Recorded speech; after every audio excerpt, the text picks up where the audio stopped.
todos y todas las que nos están acompañando a través de las diferentes plataformas con las que cuenta pues CEFOCAP. Para mí en verdad es un verdadero placer poder compartir esta noche con ustedes algunas ideas sobre los derechos de los niños y de las niñas, no solamente a nivel interno, sino sobre todo qué es lo que han dicho a través del Sistema Universal Interamericano estos organismos protectores de derechos humanos, específicamente sobre los derechos de los niños y las niñas. Yo les invito, por favor, a que estemos súper atentos a la charla que se va a dictar el día de hoy. ¿Para qué? Para que después ustedes puedan realizar las preguntas, dudas y consultas que consideren necesarias. No se preocupen que al final de la sesión les vamos a dejar o el espacio correspondiente para que puedan realizar ello, ¿vale? También al final casi de la clase, doctores, ya ahí les voy a agradecer que nos puedan seguir, ya sea por sus celulares o por los dispositivos móviles a través de los cuales ustedes están conectando esta sesión, para que me permitan mostrarles cómo acceder directamente a través de las páginas web, tanto de la Comisión Interamericana como de la Corte Interamericana, a los informes y a las sentencias que el día de hoy pues vamos a mencionar en el desarrollo de nuestra sesión. Y no querría iniciar la misma sin antes agradecer a la organización, a CEFOCAP específicamente hablando, por su amable invitación para poder compartir con ustedes pues esta noche. Entonces, mis queridos doctores, mis queridas doctoras, sin más preámbulo y ya estando dentro del tiempo establecido para el mismo, damos inicio con la charla.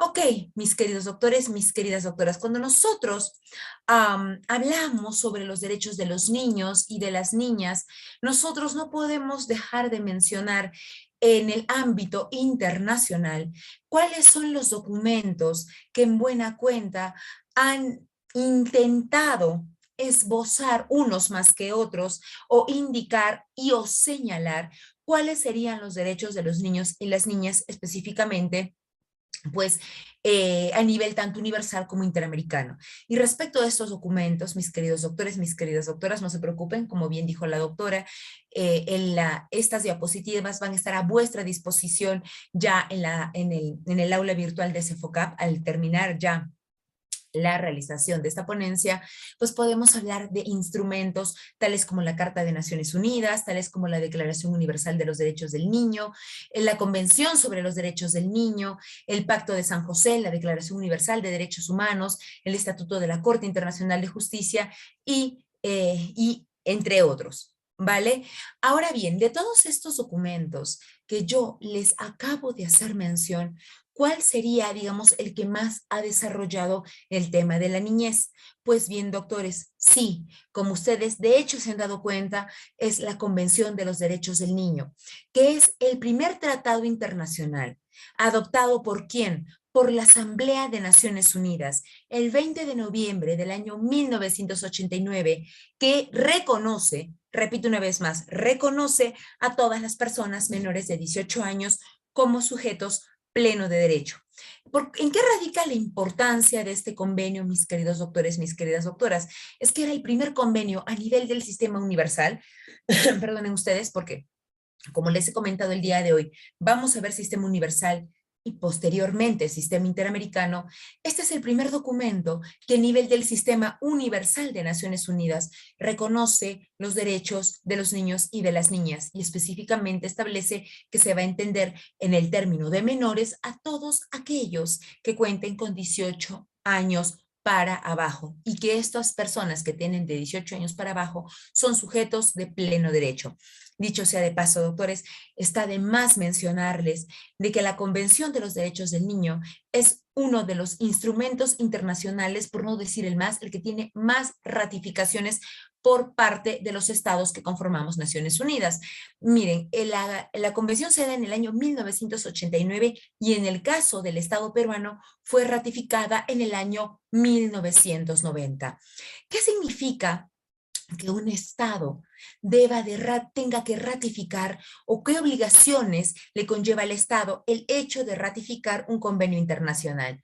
Pues bien, mis queridos doctores, mis queridas doctoras, esto conlleva a que los Estados están obligados a respetar, hacer cumplir todo lo establecido en estas convenciones, en este caso la Convención sobre los Derechos del Niño, sin ningún tipo de distinción, es decir, sin distinción de raza, color, sexo, idioma, religión, procedencia, creencia, etcétera, etcétera. Y además, doctores, también respecto de la Convención sobre los Derechos del Niño, se establece que el niño no puede ser discriminado por si tuviera una discapacidad, por las circunstancias de su nacimiento o por cualquier condición que inclusive pudieran tener los padres o sus representantes legales. En este estadio nosotros podríamos hablar de la condición, por ejemplo, migratoria, que pudieran tener los padres o los representantes legales de los menores. Por ello, los menores no deberían ser objeto de discriminación.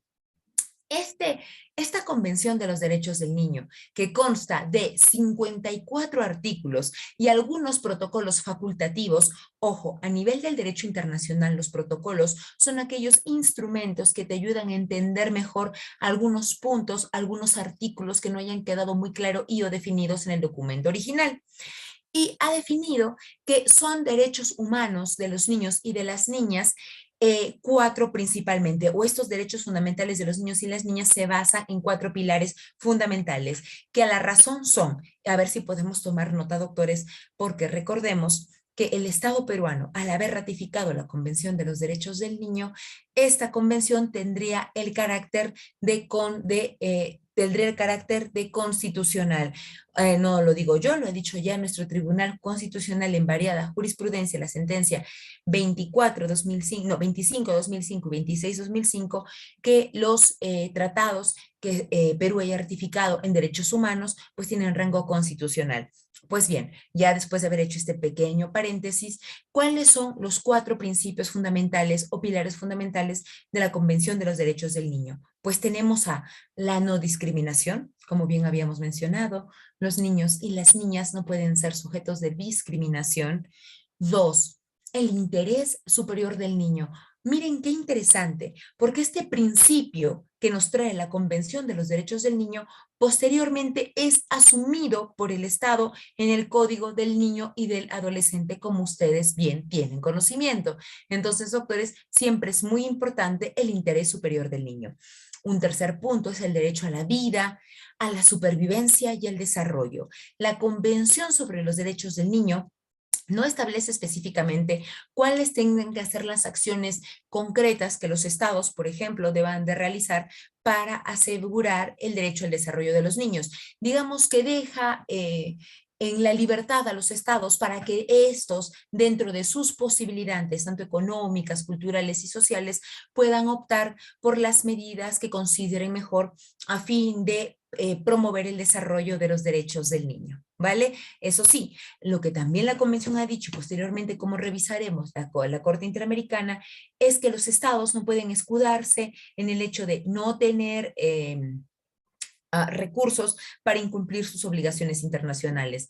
Recordemos, doctores, y una vez más un poco haciendo un remember a nuestras clases, perdonen ustedes, de derecho internacional público, que cuando un Estado ratifica una convención es como si un Estado estuviera firmando un contrato. Si le queremos hacer un poco el símil con nuestro derecho civil, cuando, repito una vez más, un Estado está ratificando una convención, es como si estuviera firmando un contrato. Y ustedes y yo sabemos, doctores, que cuando se firma un contrato, nosotros de modo propio nos estamos obligando a realizar ciertos actos, ¿no? Y dicho sea de paso, si nosotros hemos firmado un contrato, también recordemos un poquito de lo que nosotros hemos revisado en su momento en acto jurídico, pues lo estamos haciendo con un fin lícito, hay una expresión manifiesta de voluntad, nadie nos está obligando a ello, y en razón de esto, doctores, nosotros estamos en la obligación de cumplir con estas obligaciones internacionales. Entonces, tercer pilar fundamental, el derecho a la vida, a la supervivencia y al desarrollo. Y el cuarto la cuarta base que establece la Convención sobre los Derechos del Niño es la participación infantil. Es decir, que el Estado, dentro de sus propios de sus propias posibilidades, pueda propiciar la participación de los niños y las niñas en la vida social. Ojo, no solamente se está refiriendo ello a que los niños y las niñas tengan derecho, por ejemplo, el acceso a la recreación, sino yo les comento un caso bastante interesante, doctores, en razón a este cuarto pilar que se dio en España hace algunos años atrás. Antes, estamos hablando del año 2004-2005. El ayuntamiento de Madrid estaba colaborando con otros ayuntamientos, nosotros sabemos que les dicen ayuntamientos a los municipios allí, con otros ayuntamientos locales, y junto, coordinando con UNICEF, UNICEF que como ustedes bien saben también es parte del conglomerado de Naciones Unidas, querían llevar a cabo adelante el programa Cómo quiero mis parques. Y para ello, ellos determinaron que los principales, los principales beneficiarios de los parques a nivel de la Comunidad de Madrid eran los niños. Entonces dijeron, nosotros no podemos entrar a remodelar los parques, si bien sí es que los principales actores, actrices de estos espacios, pues no nos dicen qué es lo que necesitan, cómo les gustaría que estos fueran remodelados, etcétera. Y se lanzó la convocatoria de este concurso de Cómo quiero mis parques, y en que consistía en que los niños y niñas de las comunidades pudieran dibujar como deseaban sus parques. Por ejemplo, algunos deseaban que pusieran más juegos, no más resbaladizas, otros deseaban que no, que hubiera más arena para poder jugar, otros querían que hubiera más espacios verdes, en fin.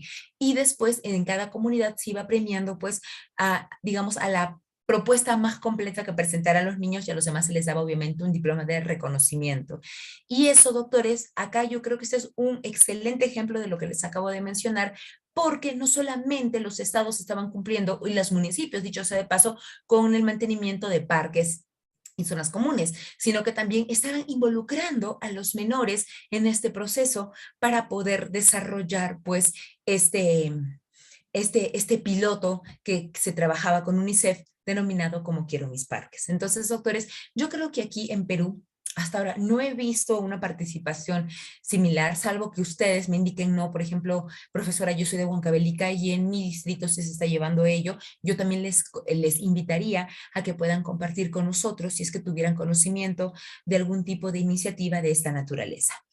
Y bueno, siempre la convención termina, casi como todas las convenciones internacionales, en este caso la Convención de los Derechos del Niño, invitando a los estados a asumir la responsabilidad de dar a conocer el contenido de la convención y explicar el significado de la misma, ¿ok? Entonces, después de haber dicho esto, doctores, a nivel macro, vamos a hablar un poquito sobre cuál ha sido la evolución, la historia de los derechos de los niños y de las niñas. Es importante que sepamos, porque algunos dirán, no, es que los derechos de los niños y las niñas han existido desde siempre. Doctores, no se los niego, pueden haber existido, pero también es cierto que no todos los derechos han sido reconocidos. Es más, como les mencionaba hace unos minutos, no siempre se ha considerado a los niños como sujetos de derecho, pleno de derecho, sino hasta pues la dación en 1989 de la Convención sobre los Derechos del Niño. Entonces, la historia de los derechos de los niños y de las niñas propiamente dicho, doctores, como nosotros conceptualizamos el derecho al día de hoy, 18 de marzo del año 2022, pues podríamos mencionar que esto se comienza a gestar a partir del siglo XIX. Anteriormente, o sea, anterior al siglo XIX, no existían disposiciones particulares que protegieran específicamente a los niños y a las niñas. En la antigüedad, por ejemplo, o en la Edad Media, en algunas regiones del mundo inclusive, los padres tenían el derecho a elegir sobre la vida y la muerte de sus hijos. Es en el siglo XIX que comienza a gestarse toda esta idea de que los niños deberían ser sujeto de protección. Y es en este periodo del tiempo, en el siglo XIX, que marca el inicio de la historia de los derechos del niño. Es cuando ya comienza a ser considerado, a ser sindicado no solo por los estados y por organismos internacionales como un sujeto de derechos que necesitaba una protección especial. Por ejemplo, es en el siglo XIX que en Europa aparecen las primeras leyes que regulaban el trabajo de los niños. Progresivamente, en diferentes textos jurídicos, se proponía hacer obligatoria la escolarización de los niños, y la sociedad reconoce que el niño no puede ser considerado como un adulto y por ende merecía un tratamiento especial. Luego, en el siglo XX, eso es en el siglo XIX, en el siglo XX, el niño ya va teniendo esta conciencia, o en todo caso los estados van formando la conciencia de que el niño tenía que ser sujeto de derechos. Ojo, cuando digo niño también me estoy refiriendo a las niñas. Entonces, en el siglo XX es que esta evolución de los derechos del niño, si me permiten el término, empieza a acelerarse. Y en 1919, pues la Sociedad de las Naciones, que como sabemos es la mamá de Naciones Unidas, es el organismo que antecede a Naciones Unidas, crea un comité de protección de la infancia. 5 años más tarde, adopta la Declaración de Ginebra, que es el primer texto internacional sobre los derechos específicos del niño, pero que solamente en este caso, doctores, abarcaba pues, a países de Europa, ¿no? Quien en buena cuenta fue el precursor de estos derechos en el siglo XX fue el gran jurista Janusz Korczak, considerado por los doctrinarios como el padre de los derechos del niño. Después de la Segunda Guerra Mundial, entiendas, en 1945, para adelante, la historia de los derechos del niño atraviesa varias etapas clave en la creación de la ONU. Y es en 1946 que la Asamblea General de Naciones Unidas crea el Fondo Internacional de Emergencia para la Infancia, conocida por todos y todas nosotras como UNICEF, centrado en los niños y niñas de todo el mundo. Luego, doctores, como lo había mencionado, pues ya se adopta, se va dando la Declaración de los Derechos del Niño, y en 1973 la famosa OIT, la Organización Internacional del Trabajo, aprueba la Convención 138. ¿Y por qué es importante la Convención 138? Porque fija en 18 años la edad mínima para desempeñarse en trabajos que podrían ser peligrosos para la salud, la seguridad o la moral de las personas. Entonces vemos que ya los niños poco a poco van siendo sujetos de esta protección especial. Como les decía, ya en 1989, pues ya se ratifica la Convención sobre los Derechos del Niño, y es en el siglo XXI, ya con todos estos antecedentes, que la aplicación de los derechos del niño, si bien es cierto, han alcanzado a nivel de doctrina un avance bastante considerable, todavía queda mucho por hacer, ¿no? Y no lo digo yo, esto lo dice el el Comité de los Derechos del Niño de Naciones Unidas. Por ejemplo, en el año 2000 hay un refuerzo de la Convención sobre los Derechos del Niño con la adopción de 2 protocolos facultativos. Uno sobre la venta de niños, la prostitución infantil y la utilización de niños en la pornografía. Y el segundo protocolo sobre la participación de niños en los conflictos armados. ¿Vale? Entonces, repito una vez más, en el año 2000 se refuerza la Convención sobre los Derechos del Niño con la adopción de 2 protocolos adicionales, que son la venta de niños, la prostitución infantil y la utilización de niños en la pornografía, y el segundo protocolo sobre la participación de los niños en los conflictos armados. Y en buena cuenta, en este protocolo, por ejemplo, de los niños en los conflictos armados, se establece que los niños en ningún momento pueden ser utilizados como objetivo militar. 2, que los niños no pueden tener una participación activa en los conflictos armados porque eso iría en contra de su dignidad y de la naturaleza que ellos tienen por ser menores de edad. En el 2011 se da la adopción de un tercer protocolo facultativo que introduce un procedimiento para presentar comunicaciones al Comité de los Derechos del Niño. Entiéndase que si alguno o alguna de nosotros, y aprovecho la oportunidad para poder mencionarlo, considerada que, por ejemplo, dentro del Estado peruano se están violando los derechos de los niños y de las niñas, pues a través de este protocolo, donde en el 2011 se puede presentar una queja de manera directa ante el Comité de los Derechos del Niño. Y para ello, doctores, no es necesario que, a diferencia como lo tenemos en el sistema interamericano, se tenga que haber agotado la vía previa. Repito una vez más, no es necesario. Por ejemplo, doctores, nosotros podemos detectar en nuestro trabajo diario que un proceso sobre tuición se está demorando más de lo establecido en la norma. Hemos excedido los plazos procesales. Nosotros podríamos, por ejemplo, en este caso, ir en queja ante el Comité de los Derechos del Niño, estableciendo que en el Estado peruano no se están respetando pues los plazos para los procesos respecto de menores. O en su defecto también, doctores y doctoras, si nosotros consideramos que los centros de reeducación de los menores no cuentan con lo mínimo indispensable para que los niños, para que las niñas puedan estar privados de su libertad en este tipo de centros o con restricciones a su libertad, pues en buena cuenta nosotros también podríamos presentar una queja ante el Comité de los Derechos del Niño, nosotros como abogados en libre ejercicio de profesión, o en su defecto como miembros de diferentes ONGs, a fin de que pues el Comité de los Derechos del Niño le llame la atención al Estado peruano y en buena cuenta le pide información sobre cuáles son las acciones positivas, las acciones concretas que está realizando pues para paliar esta situación. ¿Vale?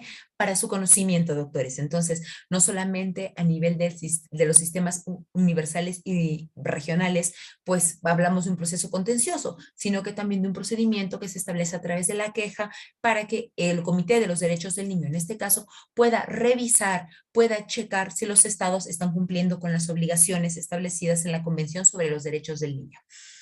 Luego, en el año 2014, se da el 25 aniversario de la Convención sobre los Derechos del Niño. Esta convención, doctores, a la actualidad ha sido ratificada por 196 estados. Y en el año 2015, doctores, pues Somalia y Sudán del Sur ratifican la Convención sobre los Derechos del Niño y dicho sea de paso, este es el convenio de Naciones Unidas que más ratificaciones tiene. Hasta la fecha y de acuerdo a la información que nos da el mismo portal web del Comité de los Derechos del Niño, solo Estados Unidos no ha ratificado la Convención sobre los Derechos del Niño, siendo que los demás países sí lo hemos hecho. Esto para su conocimiento, doctores. Y ahora ustedes dirán, pero profesora, usted nos está mencionando acá muchas cosas, ¿no? Pero nosotros queremos saber, además de este procedimiento, pues, ¿qué hacen estos organismos de Naciones Unidas, ¿no? Por ejemplo, ¿qué es lo que puede emitir el Comité sobre los Derechos del Niño de Naciones Unidas?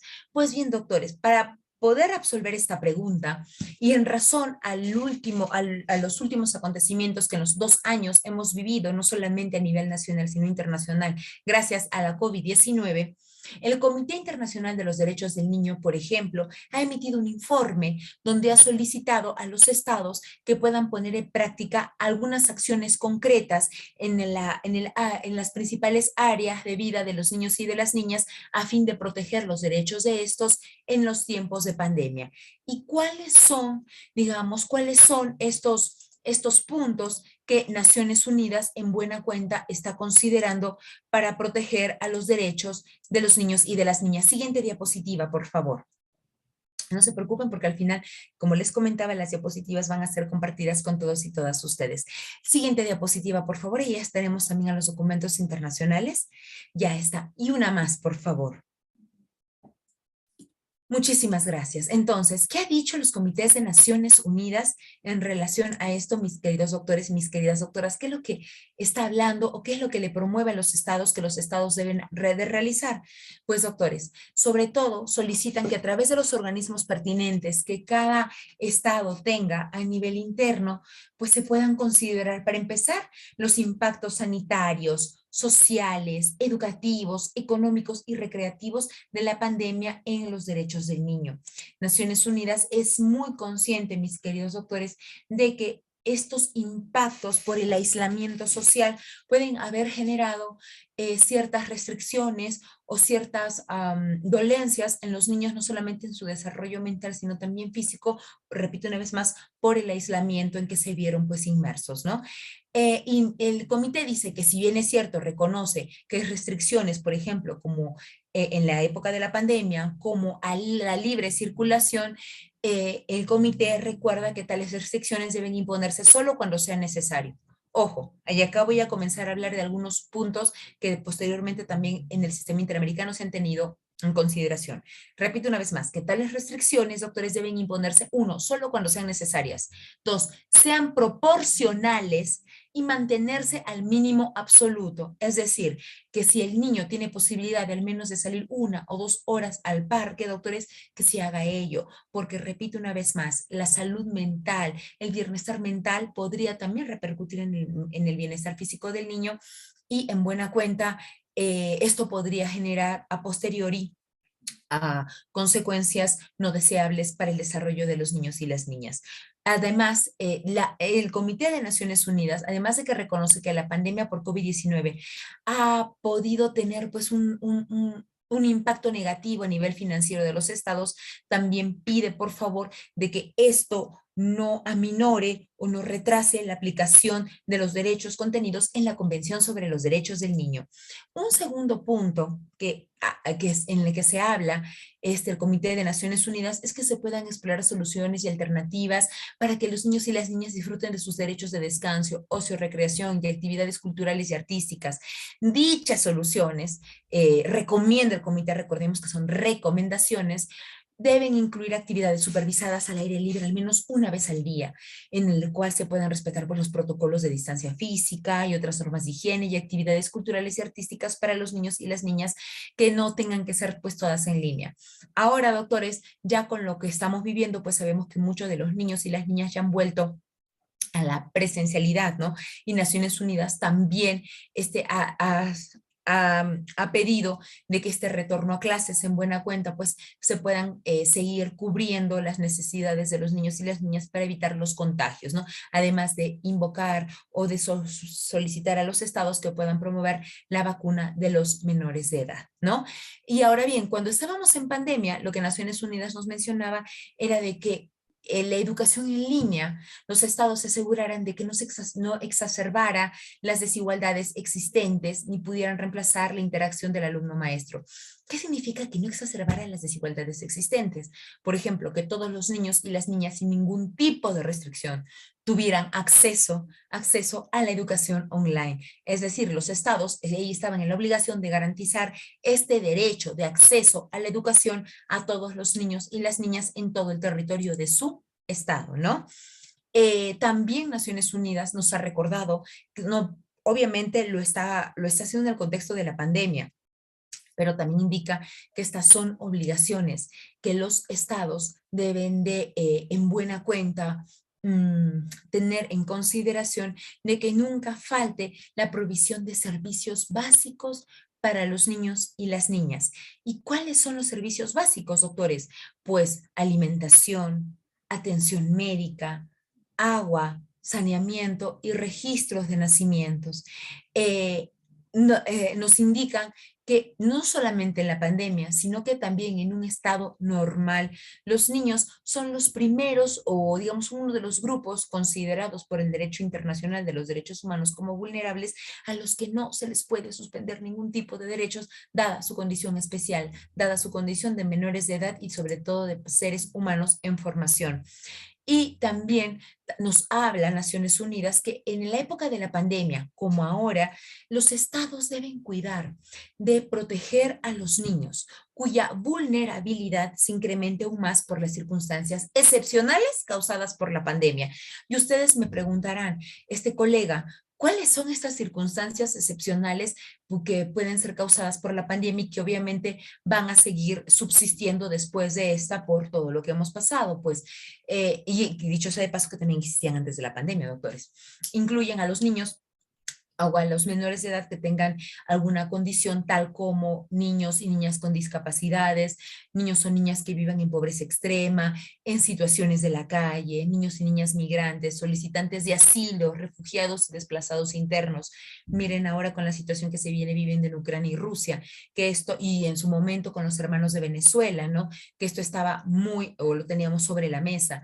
Niños y niñas pertenecientes a minorías indígenas y afrodescendientes, niños y niñas con problemas de salud subyacentes, incluidos el VIH-Sida, niños y niñas privados de libertad o internados en centros de detención policial, cárceles o centros de detención segura o campos de detención de migrantes, niños y niñas que viven en instituciones del Estado y que deben respetar el derecho de todos los niños y niñas en estas circunstancias a la no discriminación y a la paz y a la par que los estados deban asegurar que todos los niños y las niñas pues se cumplan con los 4 pilares que están establecidas en la Convención de los Derechos del Niño. Recuerdan, la no discriminación, interés superior del niño, entre otros, ¿no? Luego, mis queridos doctores, también se habla sobre brindar oportunidades para que las opiniones de los niños y las niñas sean escuchadas y tomadas en consideración en los procesos de tomas de decisiones sobre la pandemia y también en una situación natural. Y acá es muy importante lo que nos brinda el Comité de Naciones Unidas porque nos indica que los niños deben comprender lo que está sucediendo. ¿Ok? Y segundo, sentir que participan en las decisiones que se toman en respuesta a la pandemia. Eso va a generar que los niños sientan que son importantes, que tienen una participación activa en nuestra sociedad. Lo que yo les mencionaba hace unos minutos, ¿no? Sobre el programa de Cómo quiero mis parques que se realizó en la Comunidad de Madrid, tal vez acá Si ustedes se han dado cuenta, doctores, cuando se han hecho todos esos programas para la reactivación escolar y los demás, ¿quiénes hemos decidido? Hemos decidido los adultos. Pero la pregunta del millón sería acá, ¿se ha tomado en consideración que se les ha preguntado a los niños cómo les gustaría volver a clases? Sabemos que muchos de ellos estaban muy emocionados por volver a ver a sus amigos, por volver a jugar en los campos abiertos de los colegios, pero yo creo que también hubiera sido bastante importante saber qué es lo que deseaban ellos, hubieran deseado que fuera este retorno, tal vez progresivo, o de fresa de lunes a viernes, o primero lunes, miércoles y viernes. En este caso, como les digo, creo que ya han sido las autoridades o los mayores los que hemos decidido, pero creo que hubiera sido también una muy buena alternativa tener en consideración lo que podrían manifestarnos los actores de estos escenarios, entiéndase, los menores de 18 años. Siguiente diapositiva, por favor. Ahora bien, ustedes lo que me podrían mencionar en este estadio, mis queridos doctores, mis queridas doctoras, es, pero profesora, usted nos está hablando mucho de recomendaciones de Naciones Unidas y todo, pero los estados, y es justa la pregunta, los estados, ¿cómo pueden aplicar estas acciones a nivel interno? Porque sabemos que Naciones Unidas da recomendaciones de manera general, pero tampoco nos dice cómo tenemos que aplicarlos. Somos los estados los que decidimos de manera voluntaria cómo vamos a aplicar y qué recomendaciones vamos a aplicar. Hombre, la idea principal es que todos y todas podamos aplicar todas las recomendaciones, ¿no? Sabemos que por algunos ítems, tales como ítems económicos, ítems culturales, qué sé yo, no se puedan aplicar todos, pero la idea, y siguiente diapositiva, porfa, es de que todas estas recomendaciones se puedan aplicar traducidas a través de qué? Traducidas a través de políticas públicas con enfoque en derechos humanos.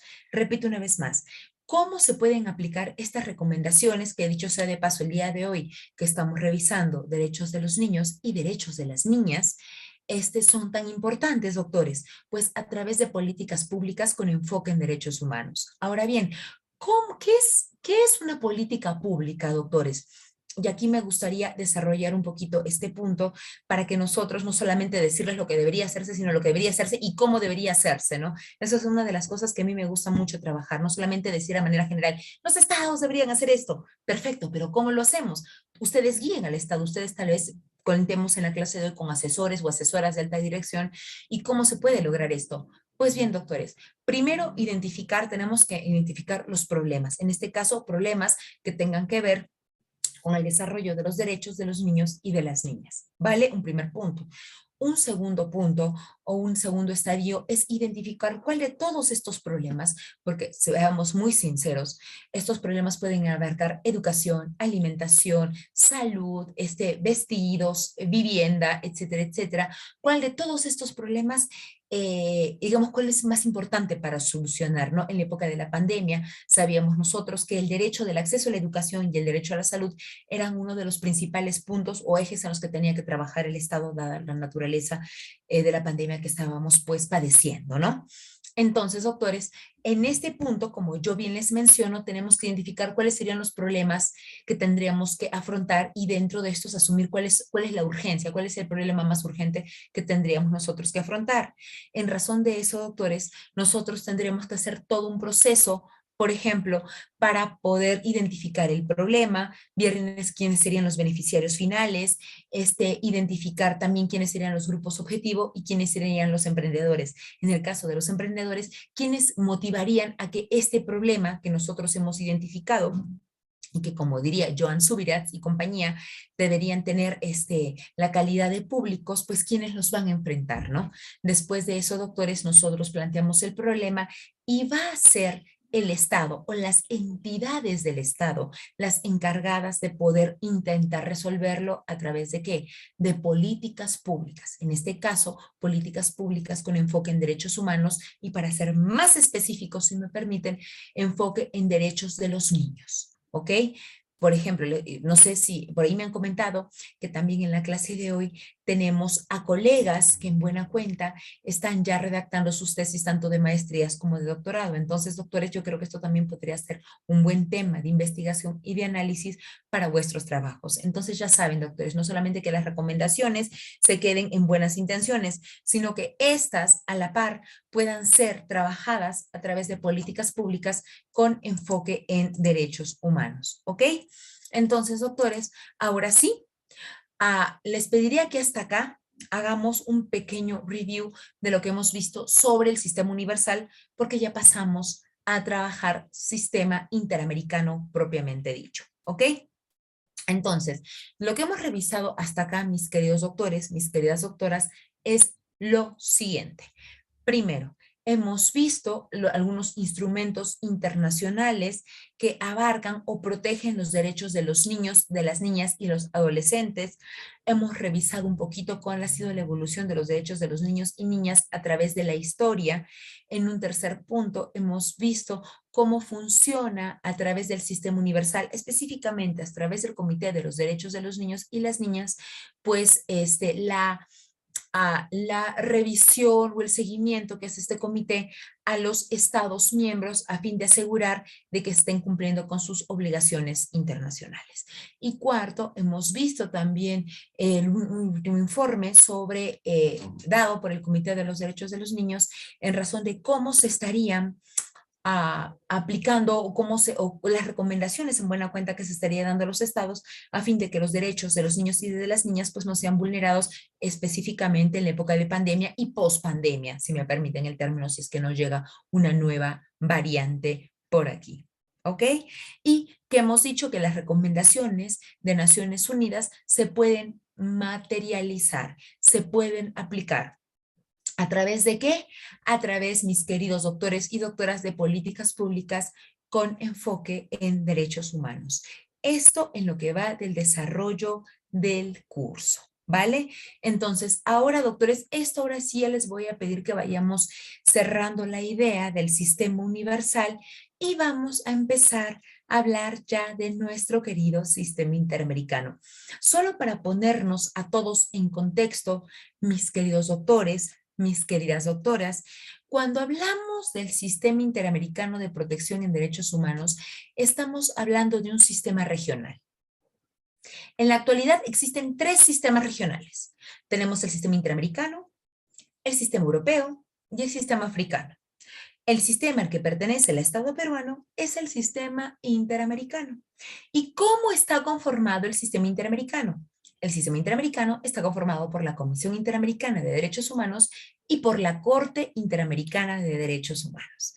Vamos a centrarnos, como diría nuestro amigo el Chavo del Ocho, por el principio del comienzo y vamos a empezar revisando algunos de los informes que emite el primer órgano que constituye nuestro sistema interamericano, que es la Comisión Interamericana de Derechos Humanos, o conocidas por sus siglas de CIDH. ¿Ok?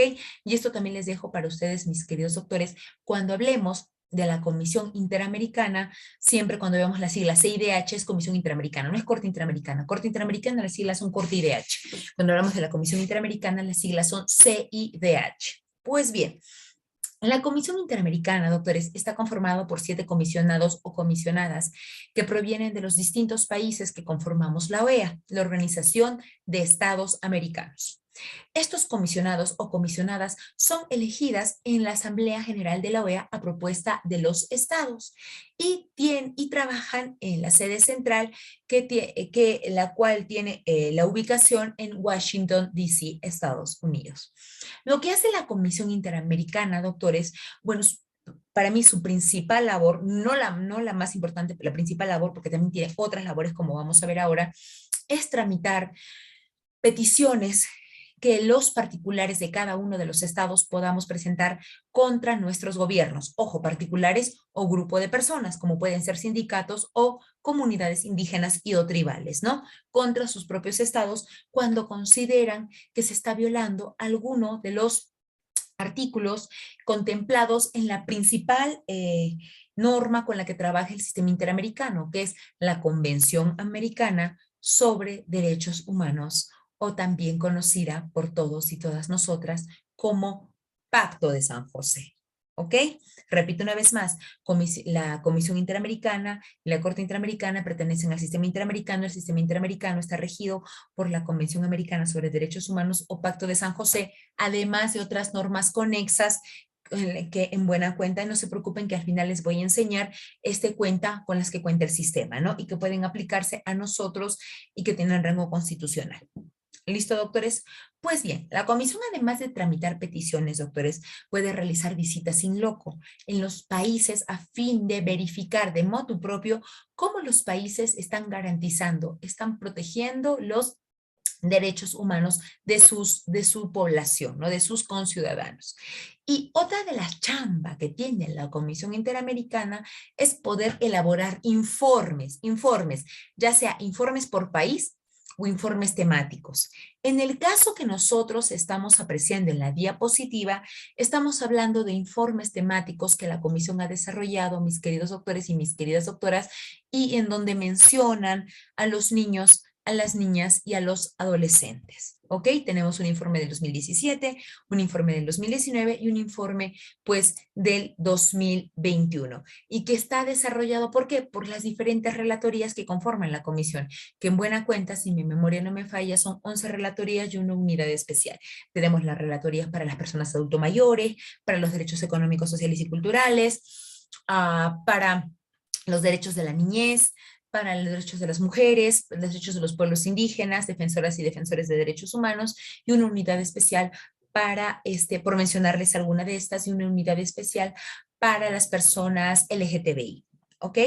Entonces, la relatoría, vamos al primer informe. La Relatoría Especial para la Libertad de Expresión, en el informe que publicó, en el informe temático, en el informe, en este caso, sobre niñez, libertad de expresión y medios de comunicación, analizó el derecho a la libertad de expresión de los niños y las niñas y los adolescentes en el contexto de los medios de comunicación tradicionales y en los desafíos del nuevo paradigma que representaba el Internet para garantizar, pues, derechos humanos. ¿Cuál era el objetivo de este informe temático denominado Niñez, libertad de expresión y medios de comunicación? Es contribuir al entendimiento, al mejor entendimiento, si me permiten el término, del derecho a la libertad de expresión de los niños y las niñas y los adolescentes, reconociendo que este debe interpretarse del modo más amplio y efectivo posible, y que es necesario ver y tratar a los niños, niñas y adolescentes como sujetos de derecho. ¿Por qué? ¿De acuerdo a qué? De acuerdo al principio de autonomía progresiva. Repito una vez más, de acuerdo al informe publicado por la comisión, que dicho sea de paso, cuando hace informes temáticos, lo que me encanta de la comisión, doctores, es que además incluye informes del Comité de los Derechos del Niño y alguna jurisprudencia de la Corte Interamericana. Entonces acá tenemos de verdad información de primera mano y muy rica en relación a este punto. El derecho a la libertad de expresión, nos menciona la comisión en este informe, el contenido del derecho a la libertad de expresión es universal y no debe interpretarse de forma contrapuesta a otros derechos, como la protección a la privacidad y la dignidad de los niños y de las niñas.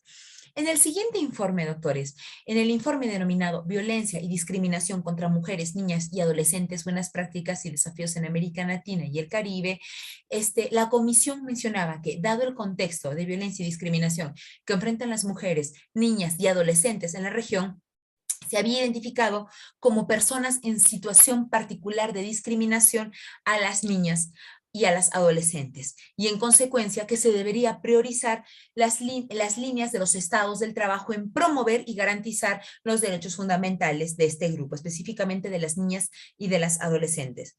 Con base a lo anterior, la Comisión Interamericana en este informe indica que todavía mantiene un rol esencial en el desarrollo de los estándares legales para la protección y la defensa de los derechos de las mujeres, las niñas y las adolescentes, y a la vez, en este informe, la Comisión formuló recomendaciones para identificar y superar la discriminación estructural y las formas de intersecciones de discriminación que les afectan específicamente.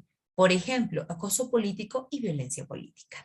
¿Listo, doctores? Entonces, más o menos, yo les estoy explicando de qué va cada uno de estos informes para que, de acuerdo a las necesidades de cada uno de ustedes, pues, si ustedes están interesados, no se preocupen porque al final de la clase les voy a a enseñar cómo entrar tanto a la página de la comisión como de la Corte y ustedes mismos puedan descargar, además de estos informes, algunos otros que consideren de su necesidad.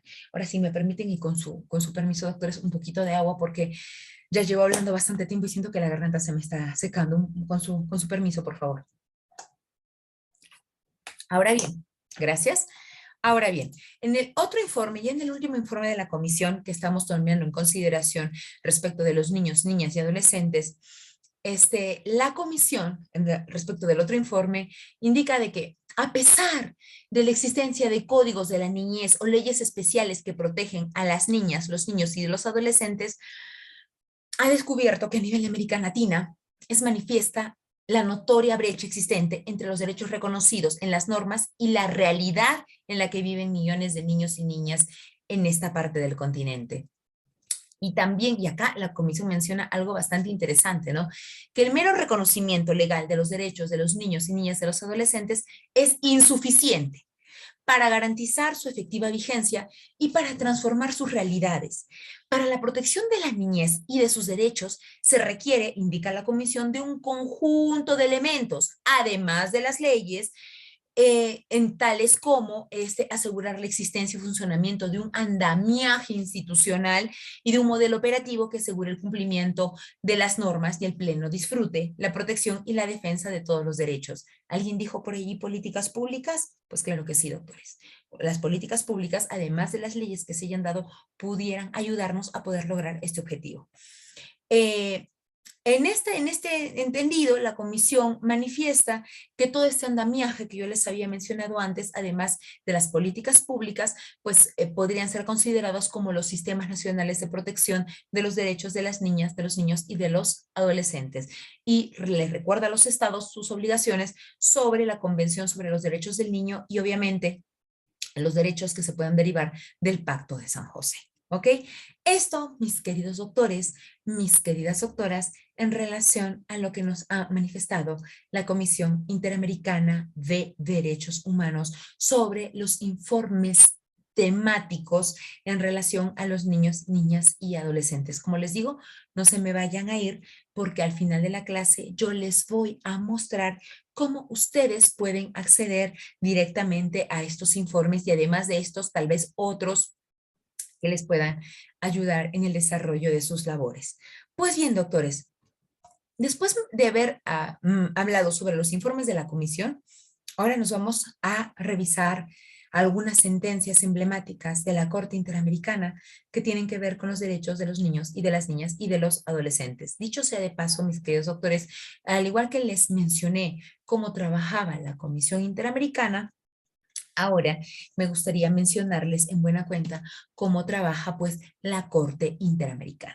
La Corte Interamericana, doctores y doctoras, se crea a la par del Pacto de San José. Eso sí no les había mencionado, pero es un dato bien curioso. Primero se crea la Comisión Interamericana, pero no existía Pacto de San José. Con el Pacto de San José en 1969 es que se crea la Corte Interamericana de Derechos Humanos y asume el rol, pues, de dirimir contiendas entre particulares o grupos de particulares contra sus estados. Digamos que si una petición que ha llegado a la comisión y la comisión puede verificar, repito una vez más, puede verificar que sí se ha violado alguno de los artículos contemplados en la Convención Americana sobre Derechos Humanos, pues va a pasar el caso a la Corte para que el caso esté judicializado. ¿Acá? Y la Corte, que está conformada también por 7 jueces y juezas que son elegidos a través de la Asamblea pues, General de la OEA, es la que se va a encargar de emitir sentencia y posteriormente a la emisión de la sentencia, mis queridos doctores, mis queridas doctoras,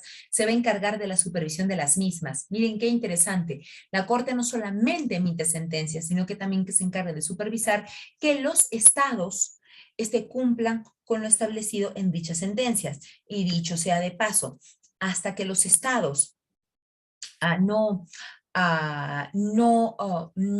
Corte no considera que los estados han enviado suficientes medios probatorios para determinar de que efectivamente han cumplido con las reparaciones establecidas en las sentencias, pues deja a los casos o considera a los casos como abiertos. ¿Vale? Listo, doctores. Entonces, ya dicho esto, vamos a analizar, bueno, la Corte tiene sentencias variadas, ¿no? Sobre a casos sobre mujeres, debido proceso y tutela jurisdiccional efectiva, justicia transicional, y el día de hoy también lo que vamos a revisar, doctores, es sentencias relativas a los derechos de los niños y niñas y adolescentes. ¿Cuál va a ser la metodología que vamos a usar en este caso? Yo les voy a hablar un poquito sobre cuál ha sido el contexto o los hechos del caso y en buena cuenta, después de ello, cuáles son los derechos que la Corte Interamericana consideró como violados por los estados en cada uno de estos casos. Pues bien, doctores, vamos a empezar con uno de los casos más emblemáticos, que son niños de la calle, denominados también Villagrán Morales y otros versus Guatemala en el año 1999. El caso, doctores, se refiere a la responsabilidad internacional del Estado de Guatemala por la detención y posterior asesinato de algunos niños que no tenían domicilio fijo, que vivían en las calles y por lo que se les denominaba niños de la calle por parte de agentes policiales, así como la falta de investigación y sanción de los responsables de los hechos. ¿En qué se centra o en qué van los hechos del presente caso? Pues los hechos del presente caso se contextualizan en una época caracterizada por un patrón común de acciones por parte del Estado, pues al margen de la ley, perpetradas, dicho sea de paso, por agentes de seguridad estatales en contra de los denominados, como yo les mencionaba, niños de la calle. Esta práctica que incluía amenazas, detenciones, tratos crueles, homicidios y hasta tratos inhumanos y degradantes, como medio para contrarrestar, de acuerdo al Estado, la delincuencia y la vagancia juvenil. El 15 de junio de 1990, en una zona de Guatemala conocida como Las Casetas, una camioneta se acercó a un joven de 18 años, a un joven de 20, a uno de 15 y otro de 17. De dicho vehículo descendieron hombres armados, miembros de la policía, quienes los obligaron a subir al mismo. Luego de estar detenido por unas horas, fueron asesinados. Del mismo modo, el 25 de junio, 10 días después, fueron asesinados otras dos personas, otras dos jóvenes, Armstrong Amán Villagrán Morales y a Roberto Cal, mediante un disparo con un arma de fuego en el sector de Las Casetas. Respecto de estos hechos que yo les acabo de mencionar, el Estado de Guatemala no realizó mayores investigaciones ni se sancionaron a los responsables, pues, de tales hechos. Entonces, ¿qué dijo la Corte Interamericana en este caso, doctores? Utilizando, obviamente, la Convención Americana sobre los Derechos Humanos, que en buena cuenta, doctores, había habido una violación al artículo 7, el derecho a la libertad personal. Y respecto de la libertad personal, acá la Corte nos recordaba de que en buena cuenta, doctores, cuando existen detenciones o arrestos ilegales o arbitrarios, no o se estaría privando o se estaría violando el derecho a la libertad personal, ¿vale? Simplemente, no solamente por las causas que en buena cuenta pudieran estar tipificadas en la norma específica, en la norma interna, el aspecto material, sino también por los procedimientos objetivamente definidos para estas detenciones ilegales, el aspecto formal.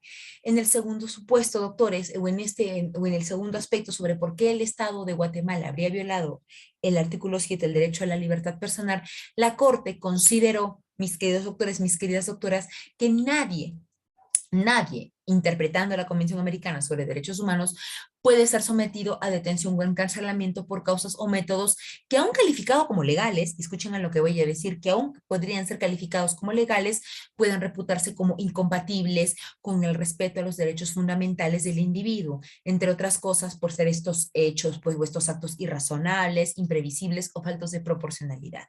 Sobre en este caso también, en este caso de Villagrán Morales y otros versus de Guatemala, la Corte consideró que se había violado el artículo 4 de la Convención Americana sobre Derechos Humanos, específicamente el derecho a la vida.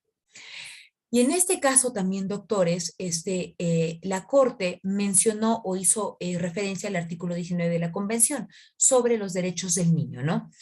El artículo 19 de la Convención Americana, en buena cuenta, no definía hasta esa época específicamente qué se podía entender como un niño, ¿no? En todo caso, la Corte lo que hizo fue remitirse a la Convención de los Derechos del Niño de Naciones Unidas para poder interpretar que todo niño era considerado, pues, como tal si tenía de 18 años bajo menos. Ahora, ustedes dirán, pero colega, usted acaba de mencionar que hubo gente detenida que tenía 20 años o 18 años, entonces ya no estaría dentro de esta conceptualización del niño. Entonces, eh, la Corte Interamericana, teniendo en consideración la legislación guatemalteca vigente en la época en que ocurrieron los hechos del caso y teniendo en consideración que la gran mayoría de los implicados en el mismo eran menores de edad, lo que hizo la Corte empleó el término de niños de la calle, esta expresión coloquial de niños de la calle para referirse a las 5 víctimas en el presente caso que vivían en la calle y en situación de riesgo, ¿no? También la Corte consideró en esta sentencia Villagrán Morales y otros versus Guatemala, que, o mejor dicho, reconoció como hecho público y notorio que para la época de los sucesos en que se dieron en Guatemala, en Guatemala existía una práctica sistemática de agresiones en contra de los niños de la calle, ejercida por los miembros de las fuerzas de seguridad del Estado, que comprendía amenazas, persecuciones, torturas, desapariciones forzadas y homicidios, por lo que consideraba que Guatemala era responsable en el caso que yo les acabo de mencionar y condenó al Estado guatemalteco en este caso, sobre todo por inactividad, doctores, y por haber faltado el derecho a la vida de estos denominados pues niños de la calle.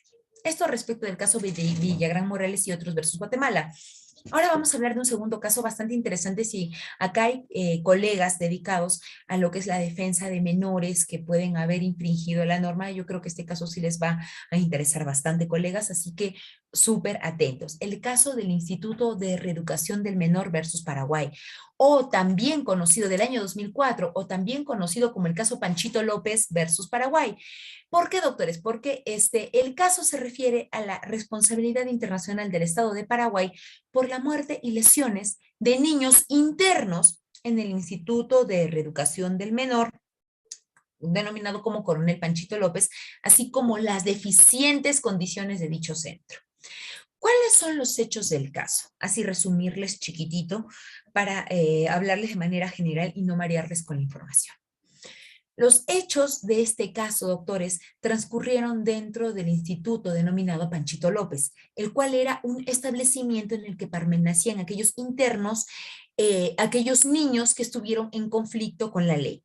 El instituto, para empezar, no contaba con la infraestructura adecuada para ser un centro de detención, situación que se agravó en la medida que la población que estaba interna aquí superó la capacidad máxima de este.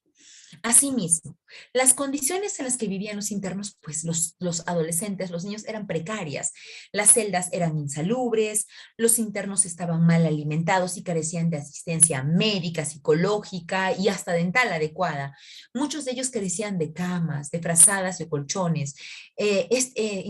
Asimismo, el programa educativo del instituto, de acuerdo después a lo que pudieron probar los familiares de las víctimas, pues era deficiente, ¿no?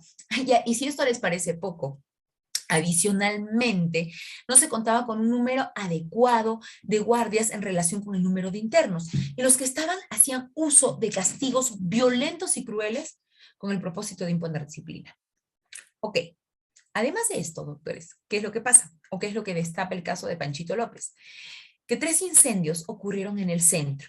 En febrero, desde febrero del 2000 hasta, fue febrero del 2000, febrero del 2001 y julio del 2001. Estos 3 incendios provocaron lesiones en algunos internos y la lamentable muerte de otros. Después del tercer incendio, el Estado cerró definitivamente el instituto. Se iniciaron procesos civiles pues para indemnización de daños y perjuicios y se abrió un proceso penal como consecuencia de los hechos acontecidos. No obstante, el gobierno paraguayo no realizó mayores gestiones ni investigaciones, ¿no? En este caso, doctores, la Corte lo que hizo en una sentencia de verdad bastante interesante, declaró que el Estado paraguayo había violado los artículos 4 y 5 de la Convención Americana en relación a los artículos 19 y 1.1 de la misma, ¿no?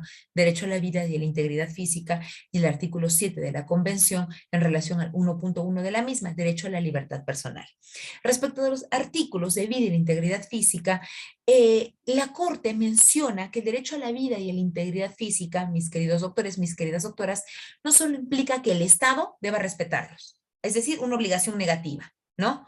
Sino que también requiere que el Estado adopte todas las medidas apropiadas para garantizarlos una obligación positiva, en cumplimiento con el deber general establecido en el artículo 1.1 de la Convención Americana.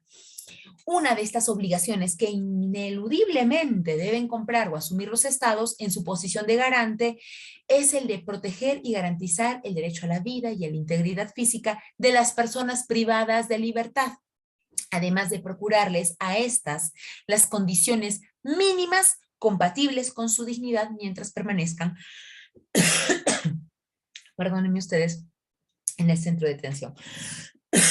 Perdónenme, doctores, no se preocupen, no es Omicron, no es COVID, sino que he estado un poco mala de la garganta estos días por los cambios de clima que han habido, así que si me permiten, por favor, un poquito de agua para poder continuar.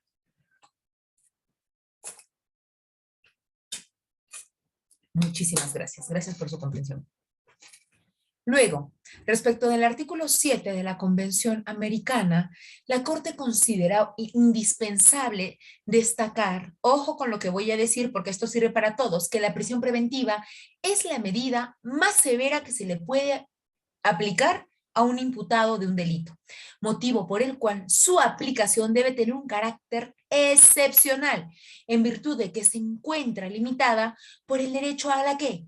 A la presunción de inocencia, así como por los principios de necesidad y proporcionalidad indispensables en una sociedad democrática.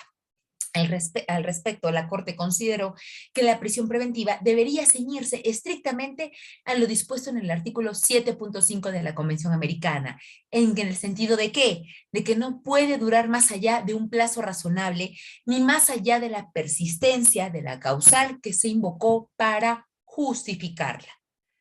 Para la Corte Interamericana, doctores y doctoras, no cumplir con estos requisitos equivaldría a anticipar una pena sin sentencia, lo cual contradice principios generales del derecho universalmente reconocidos. Ahora bien, como estamos hablando de los niños, la Corte manifestó que en el caso de la privación de libertad de niños, la regla de la prisión preventiva se debe aplicar con mayor rigurosidad, ya que la norma debe ser la aplicación de medidas sustitutorias a la prisión preventiva.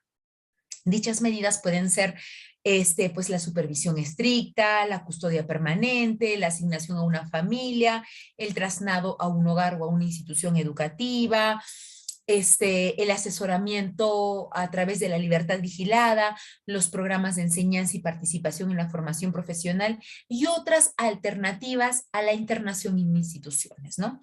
La aplicación de estas medidas sustitutorias, de acuerdo a lo establecido por la Corte Interamericana, tiene la finalidad de asegurar que los niños sean tratados de manera adecuada y proporcional a sus circunstancias y sobre todo a la infracción. Este precepto estaría regulado en diversos instrumentos y reglas internacionales en relación a lo que la misma Corte manifestó en la sentencia de Panchito López versus Paraguay. ¿Vale, doctores? Y ahora vamos a ver, pues, otra sentencia. La sentencia de las niñas Jan y Bosico versus República Dominicana. Esta es una sentencia bastante interesante porque lo que vamos a ver acá, doctores, es cómo se habla sobre la nacionalidad de los niños y de las niñas. Y el derecho del que no pueden ser privados, pues, estos sujetos de derecho internacional y de derecho interno. El presente caso, doctores, se refiere o trata sobre la responsabilidad internacional de República Dominicana por la negación de la emisión de cartas de nacimiento a favor de Dilcia Oliven Jan y Violeta Bosico Coffey a través de las autoridades del registro civil y las perjudiciales consecuencias que dicha situación generó en las niñas. Les cuento chiquitito el caso. Los hechos dan inicio el 5 de marzo de 1997, cuando las mamás de las niñas, tanto Jan como Bosico, comparecieron ante la RENIEC de República Dominicana, que en República Dominicana se le denomina como la oficialía civil, ¿vale? La oficialía civil. ¿Con la finalidad de qué? De solicitar el registro tardío de sus nacimientos. Las niñas ya en ese momento contaban con 10 y 12 años y las madres, por un descuido, no las habían inscrito previamente pues, en el registro civil, por lo que las niñas no tenían documento de identidad y menos partida de nacimiento, ¿no? Las niñas habían nacido en República Dominicana, las madres eran dominicanas, pero los padres de las niñas eran haitianos. Repito una vez más, las niñas eran de República Dominicana, pero las madres eran de República Dominicana, pero los padres eran haitianos. A pesar de contar con todos los documentos requeridos para la inscripción, se les denegó el registro de las niñas. Y a pesar de haber presentado una demanda a favor de estas niñas, esta fue denegada. Y ustedes dirán, ¿pero por qué se les denegaba este derecho? Si todos tenemos derecho a que nos registren. Porque en ese momento, doctores, estaba vigente en República Dominicana una norma que no consideraba como nacionales dominicanos, o sea, no los consideraba como nacionales aquellas personas que pudieran ser o tenían la denominación de personas de paso, entre ellos los diplomáticos, los agentes de Naciones Unidas y también los migrantes en situación de ilegalidad, tal y como era el caso de los padres de las niñas, estos migrantes haitianos. En razón de eso es que se le deniega a las madres el derecho a poder inscribir a sus hijas sin que tengan en cuenta estas tengan un documento nacional de identidad, ¿no? Como les digo, las madres acudieron a las autoridades pertinentes, presentaron, agotaron los recursos internos, doctores, pero la demanda no les fue favorable. El derecho a inscribir a las niñas les fue denegado. En este caso, doctores, en este caso de los niños y de las niñas, la Corte mencionó que acá se habría violado el derecho a la nacionalidad, el derecho a la igualdad ante la ley, el derecho a la personalidad jurídica, el derecho al nombre y el derecho a respetar los derechos. Y acá la Corte comienza a analizar de manera bastante interesante la importancia que la nacionalidad reviste en los niños y menciona que la nacionalidad es el derecho que permite al individuo adquirir derechos y responsabilidades propias de su pertenencia a una comunidad política. Como tal, menciona la Corte, la nacionalidad es un prerequisito para el ejercicio de determinados derechos, como el derecho a la salud, el derecho a la educación, por mencionarles algunos.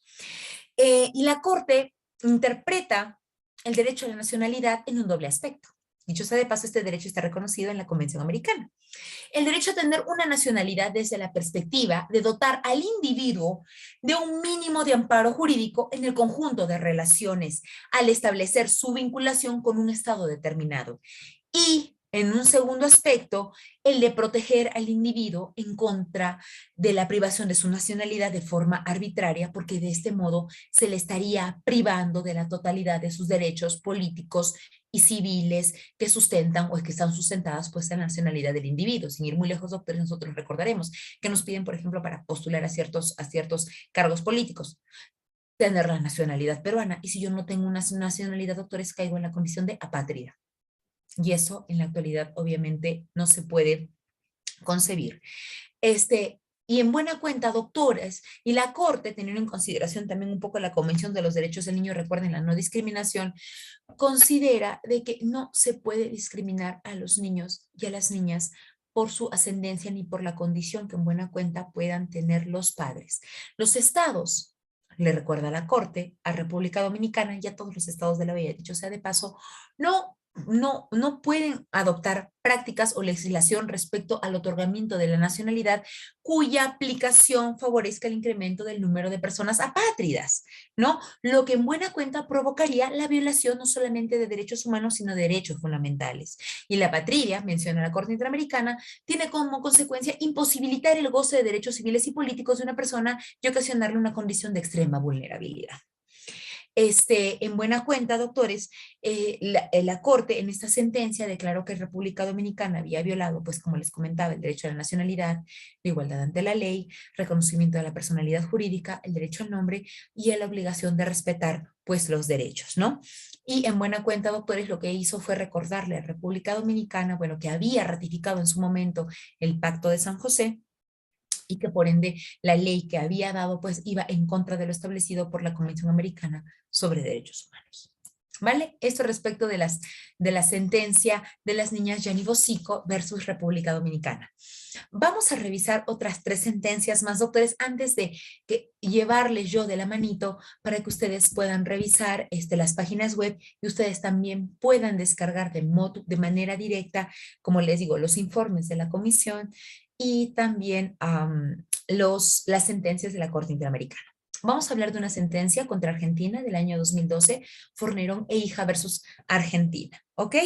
Doctores, como ven, todas las sentencias tienen que ver con derechos de los niños y de las niñas. Este caso de Fornerón e hija versus Argentina se refiere a la responsabilidad internacional del Estado por las violaciones al debido proceso en el caso de tenencia del señor Leonardo Fornerón con respecto a su hija biológica, la niña M. Vamos a poner M porque ustedes saben que también por pedido de las partes se puede hacer la reserva de la identidad de la persona, ¿ok? Los hechos del presente caso, doctores, se inician el 16 de junio del año 2000, cuando nace M, hija de la pareja del señor Fornerón y del señor Fornerón. Al día siguiente, la señora, la madre de la niña, entregó su hija en guarda provisora con fines de adopción al matrimonio B y Z. Dicho sea de paso, la señora pues no le había avisado al señor Fornerón que estaba embarazada. Dio a luz y la entrega ya como para adopción para un matrimonio, ¿no? En presencia de autoridades argentinas y demás, lo cual quedó pues constó en un acta formal. El señor, el señor Fornero no tuvo el conocimiento del embarazo de su pareja o de su expareja en este caso, sino hasta muy avanzado el mismo. Y una vez enterado de ello, preguntó varias veces a la señora Enríquez si él era el padre, lo cual le fue negado por la madre en toda ocasión. Tras el nacimiento de la niña M, y ante las dudas sobre el paradero de la niña y sobre su paternidad, el señor Fornerón acudió ante la Defensoría de Menores de Argentina manifestando que deseaba, si correspondía, hacerse cargo de la niña, de corresponderse a ser el padre biológico, quería hacerse cargo de la niña. Un mes después de que de la que nació la niña, el señor Fornerón la reconoce legalmente. El 1 de agosto del año 2000, el matrimonio que le habían entregado a la niñita, el matrimonio BZ en guarda, solicitó la guardia oficial, o sea, la tenencia de la niña, que es el término que se utiliza en Argentina. En el procedimiento judicial sobre la guarda, el señor Fornerón fue llamado a comparecer ante el juez y manifestó en todo momento su oposición a que la niña le dieran al matrimonio BZ la tenencia de la niña y requirió que la niña pues le fuera entregada. Asimismo, se practicó una prueba de ADN que confirmó su paternidad. En el año 2021, el juez de primera instancia otorgó la guarda, o sea, la tenencia al matrimonio BZ, indicando que se podía instrumentar en un futuro un régimen de visitas por parte del señor Fornerón a la niña, ¿no? Para que el padre pudiera mantener la tenencia pues, o el contacto con su hija biológica. El señor Fornerón apeló la sentencia y esta fue revocada en apelación 2 años después de la interposición del recurso. El matrimonio BZ interpuso un recurso, como le llaman en Argentina, de inaplicabilidad de ley contra esta decisión. Y en el año 2003, el Superior Tribunal de Justicia de Entre Ríos declaró, digamos, los juzgados especializados, declaró procedente el recurso. Revocó la decisión de que le daba a Fornerón pues, la tenencia de la niña y en consecuencia confirmó la sentencia de primera instancia. Es decir, que la tenencia y posterior adopción que se da en el año 2005 se la dieron al matrimonio BZ. ¿Vale?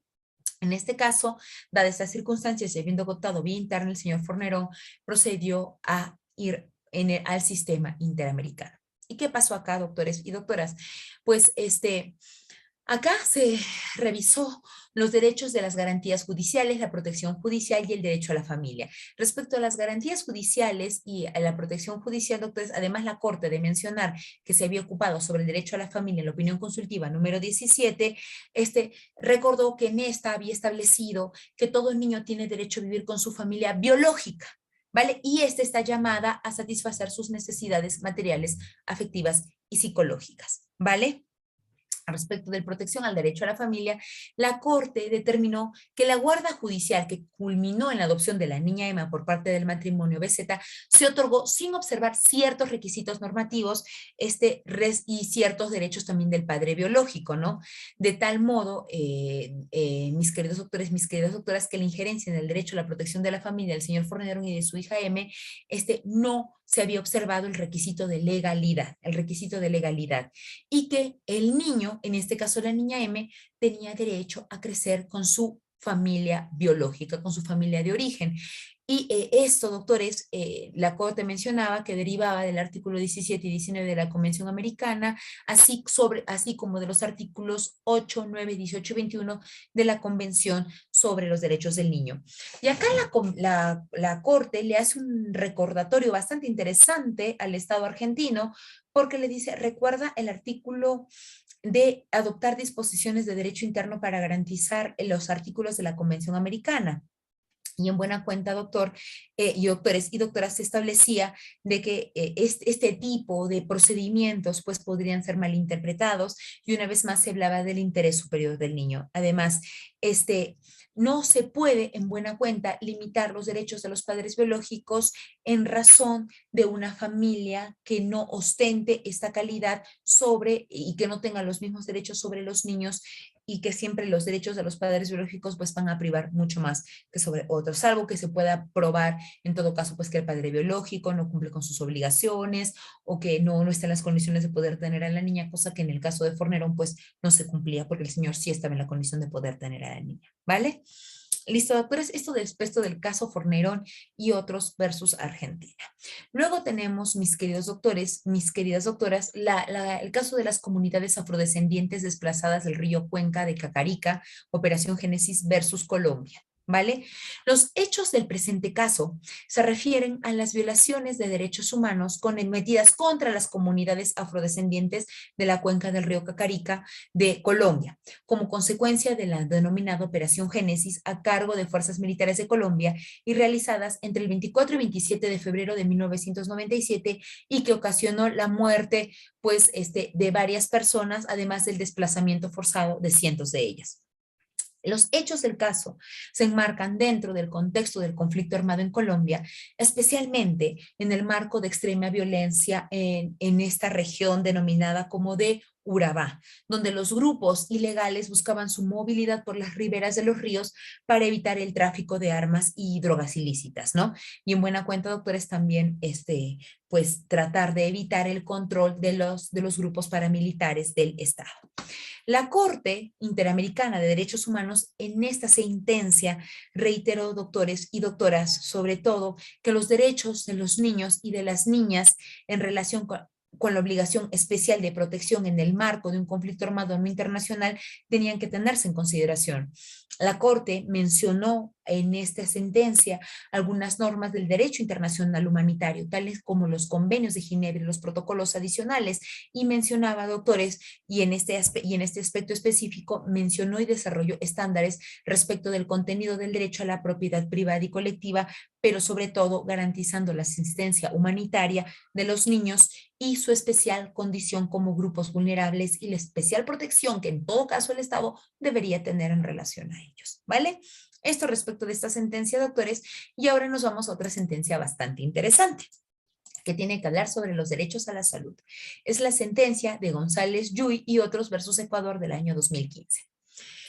El caso se relaciona con la presunta responsabilidad internacional del Estado de Ecuador, por la afectación a la vida digna e integridad física de Thalía González Yuy, como consecuencia de una transfusión, como consecuencia, bueno, ¿qué pasó con la niña Thalía González Yuy?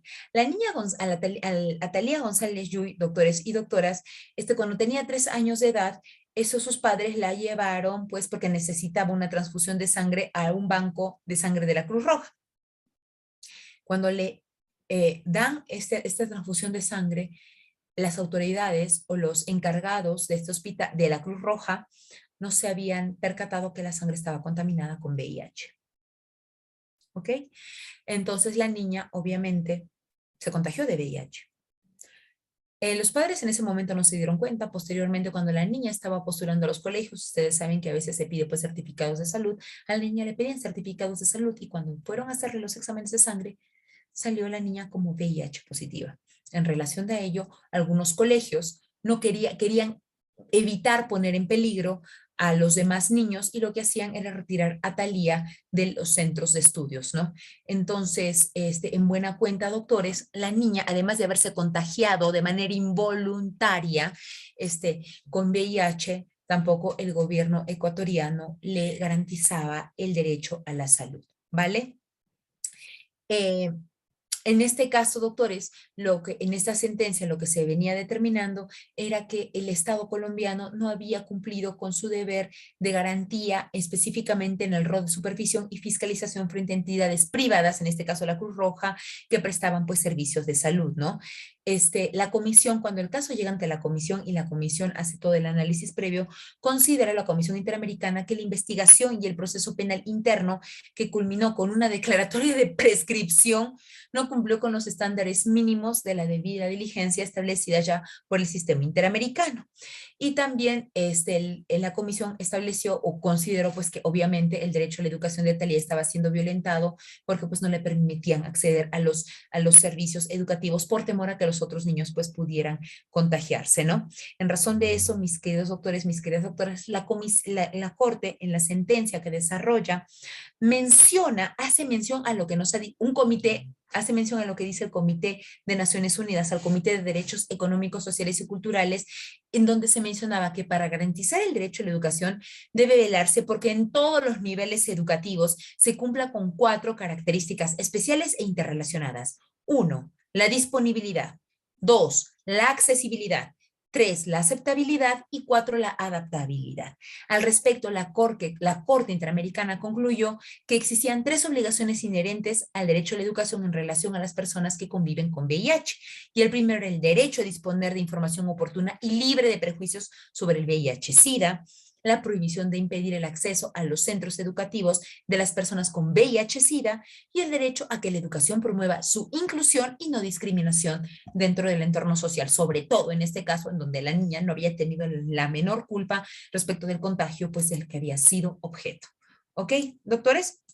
Entonces, esto respecto de este punto, más bien le agradecería a la doctora que nos está apoyando el día de hoy, si ahora sí ya pudiéramos dejar de compartir, porque me gustaría compartir con ustedes, doctores, ahora sí que estemos súper,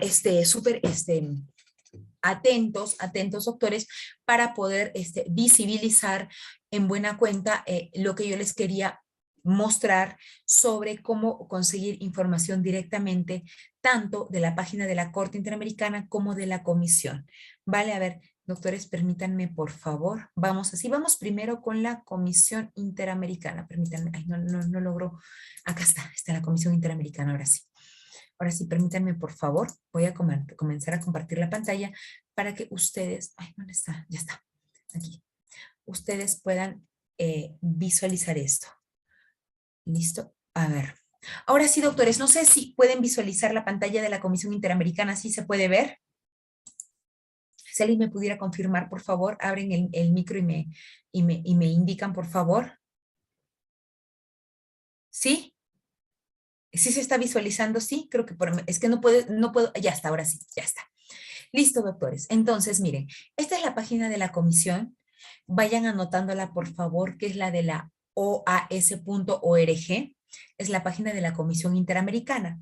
Ya acá, doctores, ustedes van a encontrar información en verdad bastante interesante, además de necesaria para vuestro trabajo. Ustedes me dirán, pero profesora, por ejemplo, yo no soy juez, yo soy abogado libre en el ejercicio de la profesión.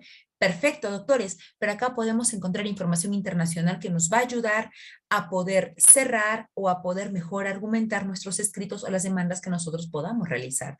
Por ejemplo, acerca de la CIDH, doctores, miren, vamos acá a este primer clic, acerca de la CIDH, vamos a documentos básicos,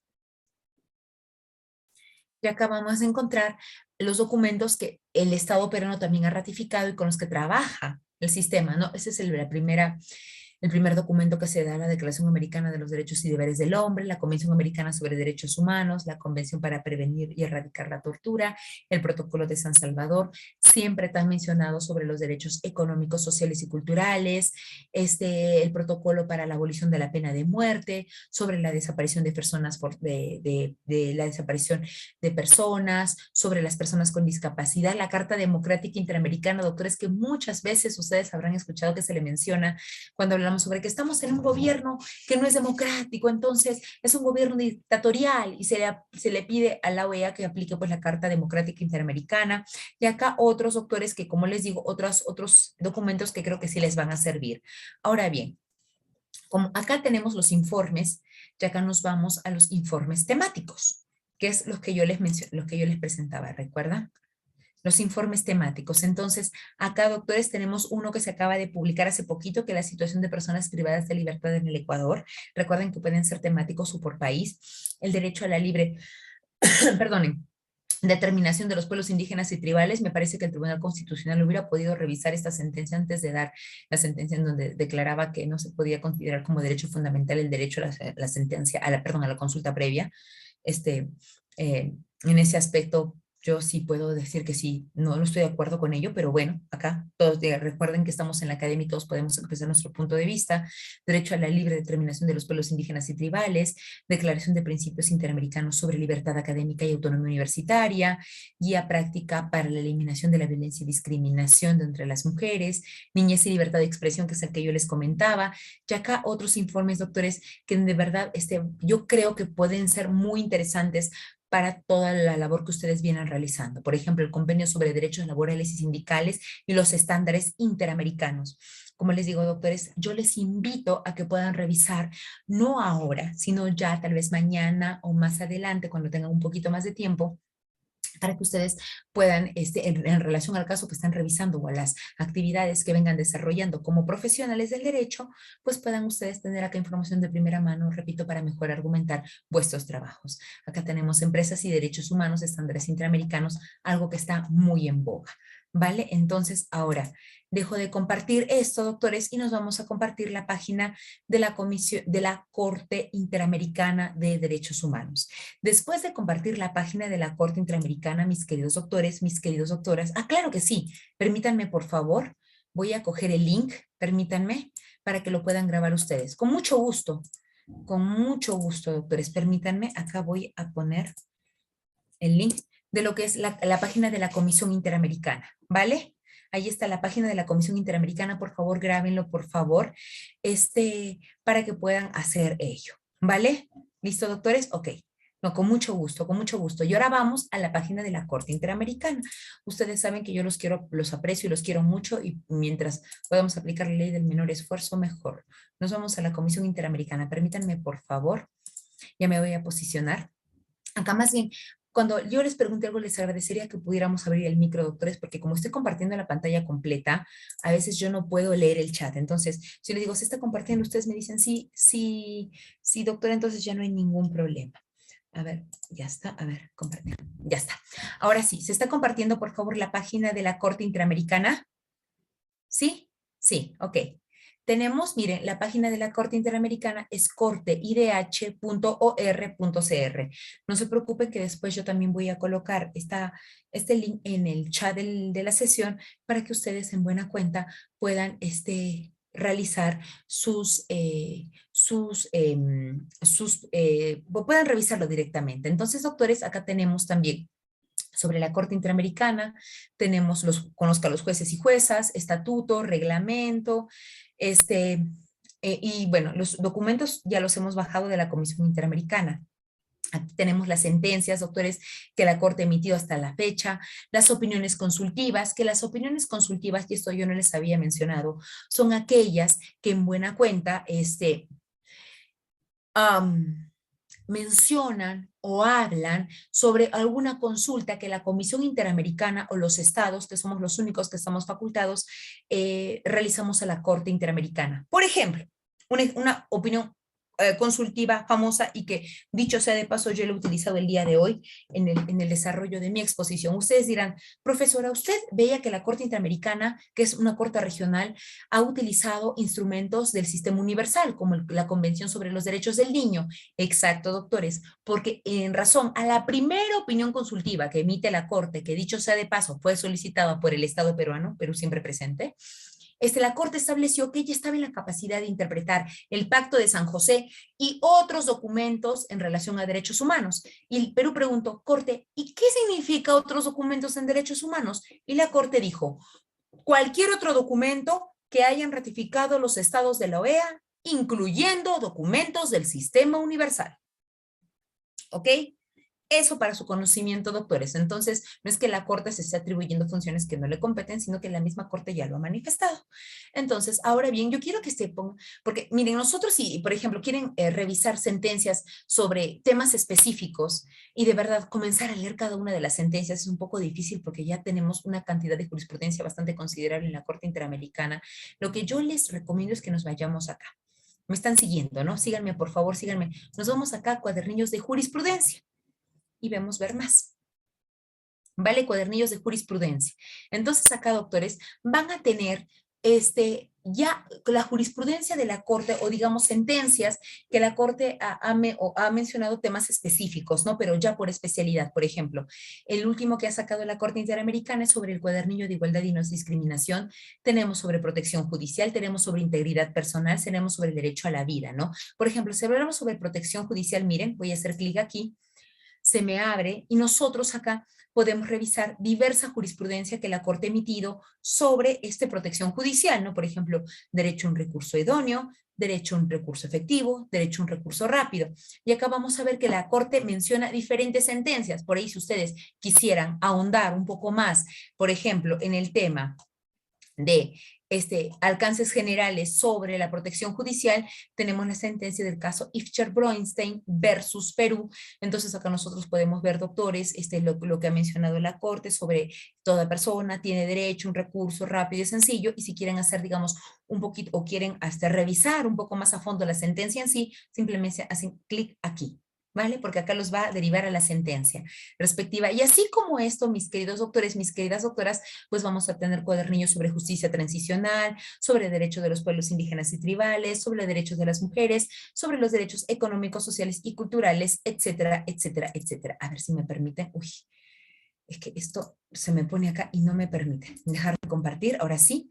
Y ahora sí me permiten, les voy a copiar también aquí el link de la Corte Interamericana para que ustedes también, doctores, como les digo, ya cuando tengan un poquito más de tiempo, pues puedan revisar ah, estos cuadernillos de jurisprudencia que, como les digo, creo que nos evitan a nosotros la fatiga, como diría el Chavo del Ocho, de estar revisando sentencia por sentencia y revisando de qué va cada sentencia, y en buena cuenta tenerlo allí presente y poder revisar de manera temática las sentencias de la Corte Interamericana.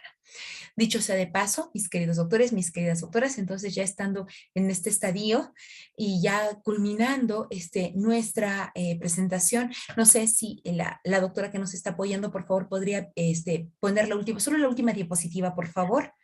Ok, doctora, está Solo bien, no se preocupe.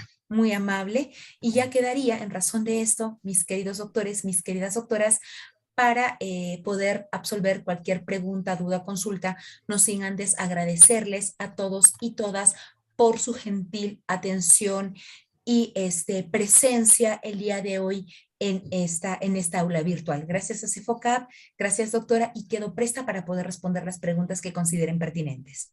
Muchas gracias, doctora Jimena. Hemos escuchado la disertación muy fructífera para cada uno de los participantes respecto a todos los casos que usted nos ha brindado de la Corte Interamericana sobre Derechos Humanos. Y pues se han quedado algunas preguntas en el chat mientras usted narraba los casos, ¿no? Tenemos la pregunta de María del Pilar Carrasco, quien pregunta, ¿cuál es el trámite de la remisión de los adolescentes infractores? Muy amable, doctora. Lo que yo haría es remitirme a la ley interna, porque recuerden que lo que hemos hablado ahora es mucho de ley internacional, remitirme a la ley interna, y en buena cuenta, doctora, tengo entendido que en este trámite intervienen el Ministerio Público y el Poder o el juez de menores en todo caso, ¿no? Entonces yo a ellos sí le invitaría, por favor, a que podamos revisar porque y en este caso, estimada doctora, a través de todo este procedimiento, pues poder hacer la remisión de menores, ¿no? Ahí tendríamos que remitirnos a la ley interna, que dicho sea de paso, estimada doctora, me parece que en la siguiente exposición de todo este ciclo de conferencias, pues ya mi colega lo va a poder absolver de manera un tanto más amplia. Muchísimas gracias más bien por su pregunta. Irma Gladys Sarmiento pregunta, ¿un menor infractor cuánto tiempo puede estar detenido en una dependencia policial después de haber cometido un ilícito penal? Lo mínimo indispensable, doctora, de acuerdo a los estándares interamericanos, yo diría que máximo 24 horas y esto, doctora, porque generalmente lo que hacen los jueces de menores es, o también el abogado defensor, recordemos que también ellos tienen derecho a la defensa, se les otorga un abogado de oficio, y es que máximo 24 horas, si es que esta persona también puede probar que tiene un arraigo domiciliario, y casi lo mismo que se aplica para las personas mayores, estimada doctora. Entonces, en razón de eso, no habría máximo 24 horas, pero salvo que por ahí se pueda manifestar, qué sé yo, que la persona no, estamos, por ejemplo, en Trujillo y el menor es de Arequipa y no tiene ningún domicilio en Trujillo. Entonces ahí la situación cambiaría y ya dependería de lo que podría determinar el juez de menores, estimada doctora. Doctora, a propósito del caso Fornerón e hija versus Argentina del 2012, la doctora Rosario consulta si se puede cambiar el apellido del padre biológico para brindarle al niño una identificación que ya creció con el padrastro y éste quiere adoptarlo. A cambio de nombre, doctora, esto va a depender muchísimo también de lo que se puede, de lo que pueda manifestarse, ¿no? O en todo caso, del proceso que se pueda seguir. Lo que siempre se tiene en consideración, y no solamente lo dijo la Corte Interamericana en el caso Fornerón y otros versus Argentina, sino que también la Corte lo ha manifestado en el caso Atala Rifo versus Chile del año 2012, es que siempre se tiene que tener en consideración la opinión del niño.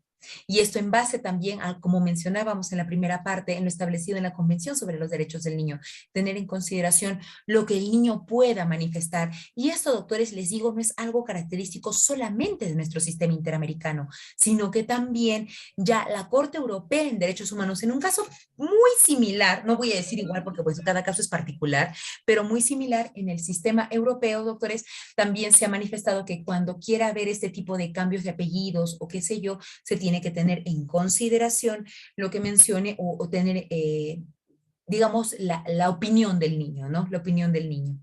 Siempre en todo es porque al final él va a ser pues el directamente afectado. Muchas gracias por su pregunta, doctora. Bien, la siguiente pregunta es, en el caso de la participación de los menores dentro del ámbito penal, en específico por un tema de agresión sexual desde su experiencia, ¿cuál es la opinión sobre el tratamiento que recibe de parte de los operadores de su justicia? Por ejemplo, su participación en la entrevista única de cámara Gesell. Muy amable, doctora, muchísimas gracias. Considero que poco a poco ya los operadores de justicia no solamente se están enfocando en el ámbito penal, sino en el derecho internacional de los derechos humanos, teniendo en consideración estos estándares.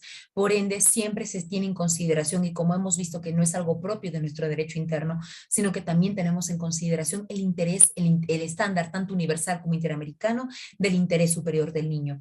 Por ende, creo que todo este proceso, por ejemplo, como el de la Cámara GESEL, debe ser llevado por especialistas que también tengan ¿cómo decirlo? Esta empatía, ya que si no, no vamos a trabajar con personas, o en todo caso los clientes directos, si me permiten el término, no van a ser personas de 34 o 35 años, van a ser menores de edad. Y tengo entendido que el Ministerio Público, por ejemplo, está trabajando muchísimo en esto, en la unidad de víctimas y testigos, para tener no solamente psicólogos, sino psicólogos que tengan especialidad o tengan experiencia en el tratamiento con los niños, a fin de poder, en buena cuenta, estimada doctora, poder rescatar este interés superior del niño. Muchísimas gracias por su pregunta. Santiago, doctora, pregunta si se le puede practicar a un adolescente un examen de dosaje etílico en caso de que éste haya manejado en estado de ebriedad. Estimado doctor, si justo le tocó al adolescente pasar por una ruta en donde había una inspección policial, creo que no solamente adolescente, a cualquiera se nos podría practicar un examen etílico. Es más, y después de ello, doctor, eso sí, obviamente, de encontrarse en estado de ebriedad, recordemos que estaríamos ante un peligro público, ¿no? Y en buena cuenta, no solamente resguardar el derecho del adolescente, sino de la persona o personas que pudieran estar en peligro en relación a lo que, a la puesta en peligro de que una persona en estado de ebriedad pudiera ocasionar, ¿no? En buena cosa, sí, respondiendo directamente a su pregunta, sí, doctor, pero obviamente después, ya cuando esté en la comisaría, pues se tendría que llamar a los padres del menor, hacer todo el procedimiento respectivo, y obviamente también los menores, como bien hemos dicho, y ser sujetos de pleno derecho, tendría pues el derecho al derecho de defensa, ¿no?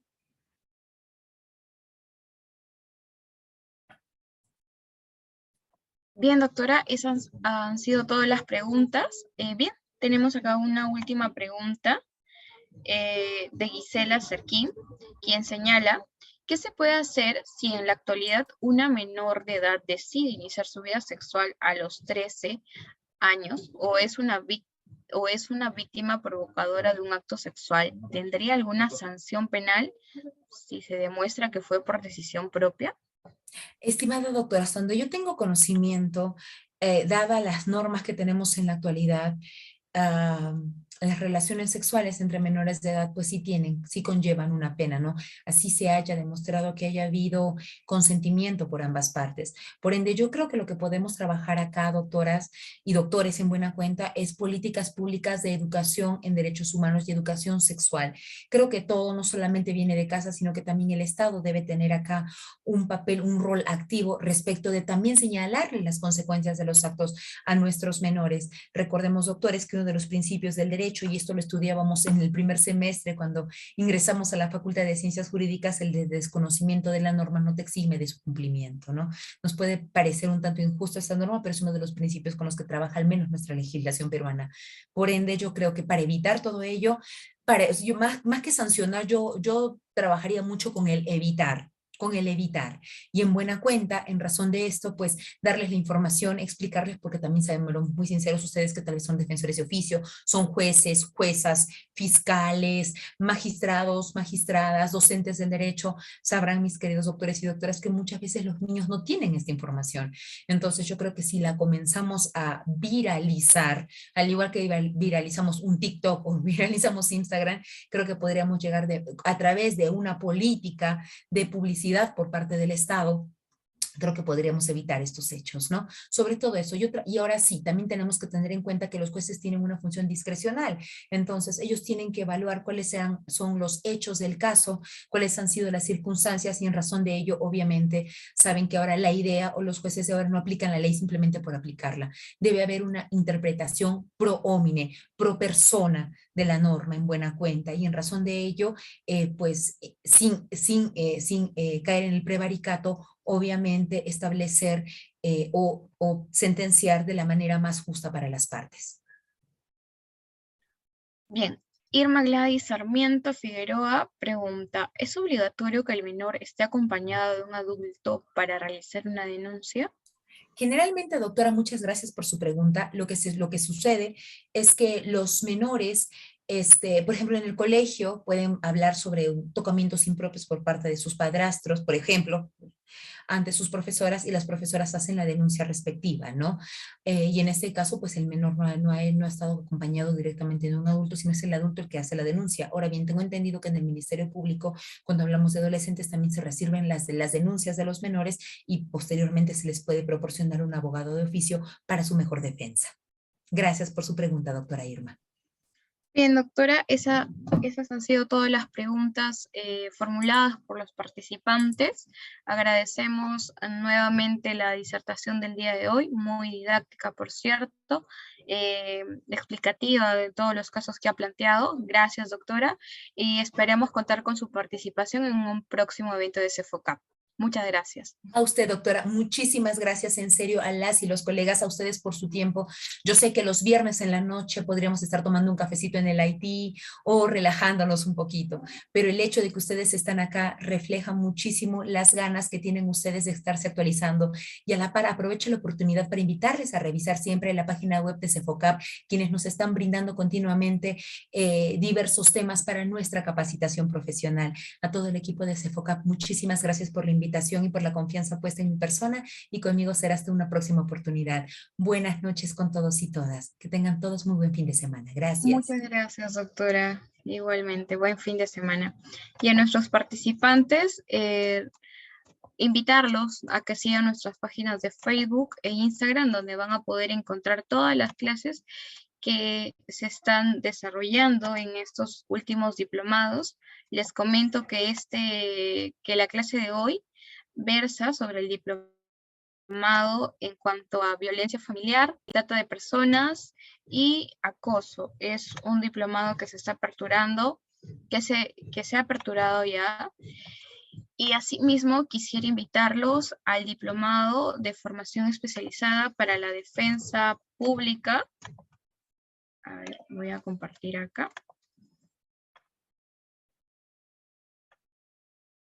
Este es el diplomado que se ha lanzado últimamente, el diplomado de formación especializada para la defensa pública y para los abogados litigantes. Es un diplomado que está certificado por el Colegio de Abogados del Callao y CEFOCAP.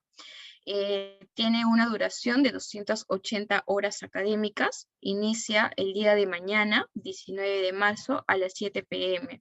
Contaremos con la ponencia del doctor Luis Pacheco Mandujano, quien disertará o inaugurará la primera clase de este diplomado. Para mayor información al respecto, voy a dejar un enlace de uno de los asesores de venta, quienes les van a poder ayudar a la inscripción de este diplomado.